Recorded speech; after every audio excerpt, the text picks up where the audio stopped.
This is Uzamaka from the Women of Remarkable Destiny.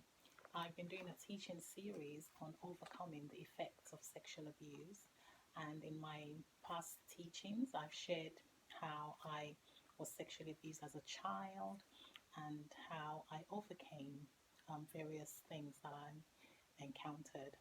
And today, I want to talk about mental health. You know, for most people who've experienced sexual abuse, you realize that there's a lot of mental health, um, sometimes issues that could arise. I went through issues with um, um, I went through issues with nightmares, flashbacks, a lot of horrible memories, and it took years for me to reprogram my mind. And I want to share some scriptures that have helped me. And one of them is Proverbs chapter 10, verse 7. It says, "The memory of the uncompromisingly righteous is a blessing." That's the part A. But I tell you, when I came across this scripture, my memory wasn't blessed. I had a lot of negative memories. I had a lot of nightmares. I had a lot of flashbacks and a lot of war, mental torture in my mind. Sometimes, I went through a lot of battlefields in my mind, remembering the issues, the incidences, and things like that, and just reliving it. Sometimes when you think about it, you just relive it and you relive the pain and things like that. But then when I found the scripture, I began to pray. I began to pray and I said, Lord, change my memory, heal my memory, because that's the key thing. It's not just about changing your memory, but you need to find healing, because there's a lot of healings that you will need: mental healing, emotional healing, spiritual healing, psychological healing as a result of being sexually abused. And I tell you, mental healing was one of the battlefield, because no one sees what's going on in your mind, but there are times that you might have triggers and you just get this flashback, and then you begin to relive that pain in your mind, in your memory. And I found another, there are other scriptures that could help you. Philippians 4 verse 8. "For the rest, brethren, whatever is true, whatever is worthy of reverence, and is honorable and seemly, whatever is just, whatever is pure, whatever is lovely and lovable, whatever is kind and winsome and gracious, if there is any virtue and excellence, if there is anything worthy of praise, think on and weigh and take account of these things. Fix your mind on them." So what am I saying? Unfortunately, something has happened. There was a sexual abuse, and it's caused a lot of horrific memories. But as part of your healing process, you have to make a conscious decision to now begin to change those memories. It took me years. I talk about, I had over 80 issues, and if I said 120, I'm not exaggerating. There was just so many issues because I actually wrote them down and I was honest with myself.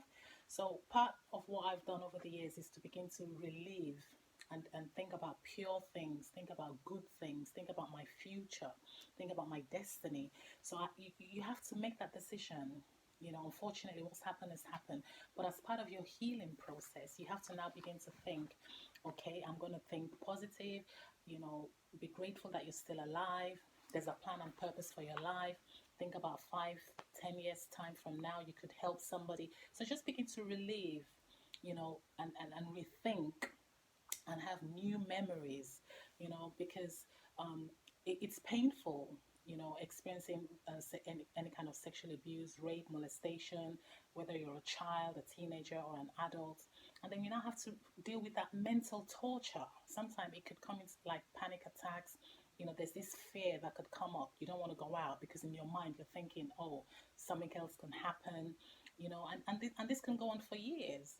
But as part of your healing process, just allow the Lord to begin to change you, to change your heart, to change your mindset, and pray, because prayer is powerful. Prayer is medicine, and be honest with yourself to say, look, these are the things that I'm going through. There are times that I would wake up, there was war. Oh my God, mental torture in my mind. I went through a season where I used to have nightmares and flashbacks, and I used to dream about the house, you know, And I really had to pray to say, I need these memories wiped away. And it's not something that can happen in a day. It can take some time. It's a gradual process. You have to realize that the healing process is a gradual process. And your life, God is able to restore your life. God is able to restore your life. For example, you can look at a car that's, crashed and had an accident and is battered. And, some people just throw that car away. But if you take that to the mechanics, they, they do their, the revamp. And before you know it, that car is new and you would never have known that it's had an accident. I want you to know that your life has been, maybe yes, you experienced the accident, you experienced that rape, that molestation, but I want you to know that there's something still good that can come out from your life. I'm here to teach, I'm here to help people, and this is something good. I never knew that I would ever be able to teach or help people, from my experience. And it's taken years, it's taken decades. So what am I saying? I'm saying in terms of dealing with the mental aspects, because I've talked about anger, I've talked about, being hopeful and staying strong. But today's session is about the mind, the mental torture. I had a lot of negative thoughts, for years, and then low self-esteem, insecurity, fear, worry, panic attacks, anxiety, just all kinds of things. But I had to gradually begin to retrain my mind, reprogram my mind, and I used the word of God.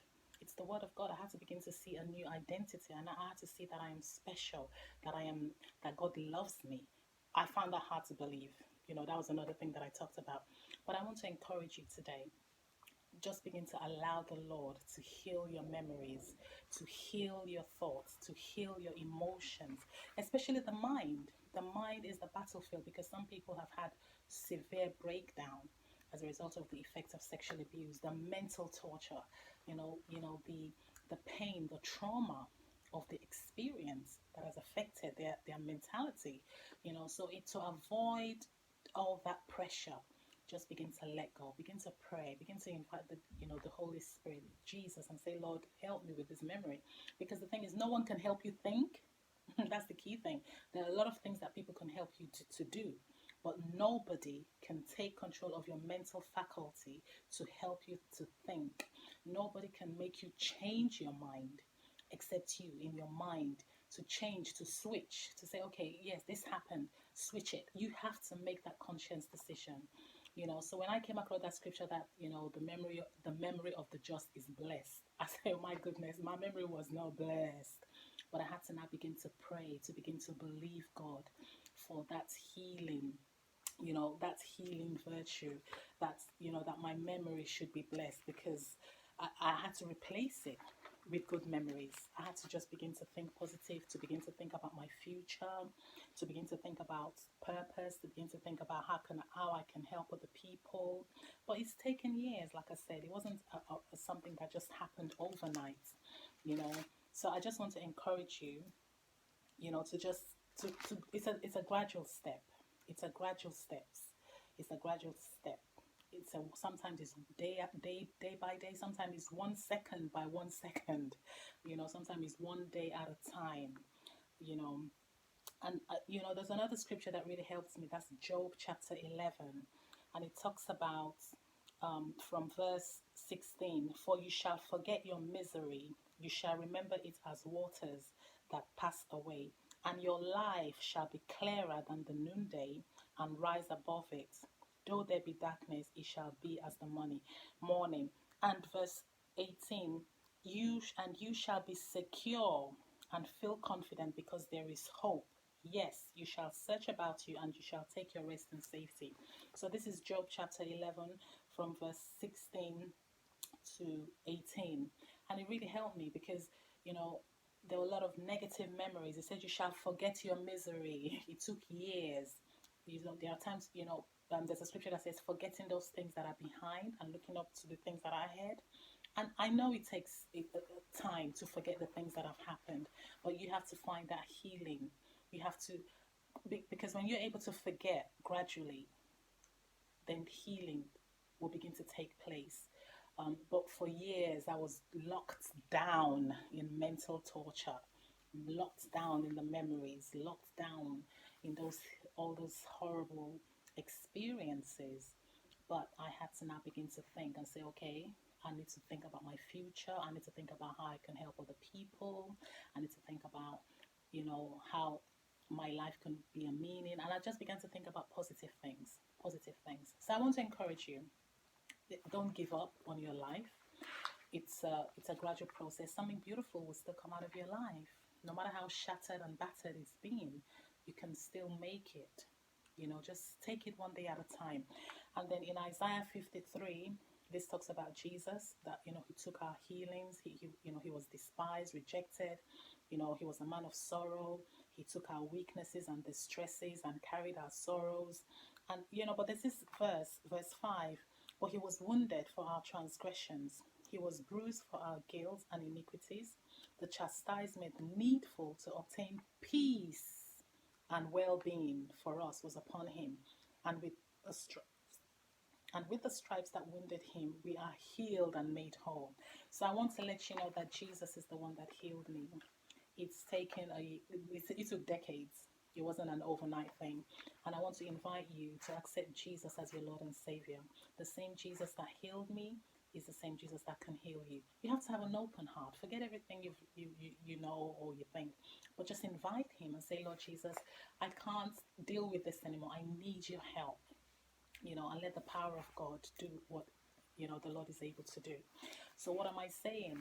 Begin to think positive. Begin to find healing in those negative events, and just let go and say, Lord, I just hand these memories, these nightmares to you in the name of Jesus. So first of all, I want to invite you to accept Jesus Christ as your Lord and Savior. If you haven't done that, it's as simple as ABC. A, acknowledge that Jesus is Lord. Acknowledge that he's the Son of God. B, believe in your heart, that he died on the cross. And C, confess with your mouth, that Jesus is Lord. So Lord Jesus, come into my heart. I acknowledge you died for me on the cross. And by faith, I accept you into my heart as Lord and Savior.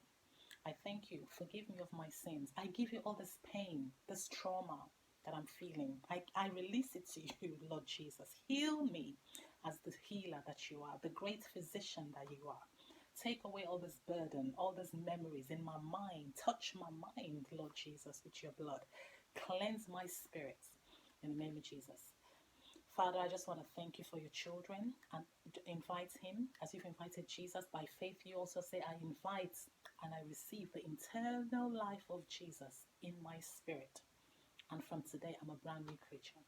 Holy Spirit, I release your presence upon your children as you heal me, Lord. Thank you, Holy Spirit. I ask for the power of the Holy Ghost to go through the airwaves and heal your children in the name of Jesus.